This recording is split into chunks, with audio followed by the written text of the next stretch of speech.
Petugas gabungan dari Lokapom, Dinas Koperasi, UKM, dan Perdagangan, serta Dinas Kesehatan Kabupaten Jemberane melakukan sidak pangan di sejumlah toko dan swalayan di Kabupaten Jemberane Senin 18 Desember.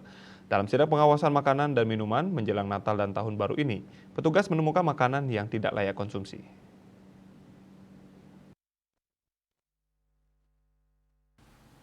Kepala Dinas Koperasi UKM dan Perdagangan Kabupaten Jemberane Ikomang Agus Adinata mengatakan sidak ini dilakukan guna mengantisipasi adanya makanan dan minuman yang tidak layak konsumsi beredar di masyarakat menjelang Natal dan Tahun Baru. Dalam sidak tersebut, petugas menemukan makanan dan minuman yang sudah kedaluarsa masih dipajang di toko dan swalayan. Terkait temuan itu, petugas memberikan surat teguran kepada pemilik toko dan swalayan agar tidak lagi memajang atau menjual makanan dan minuman yang tidak layak konsumsi.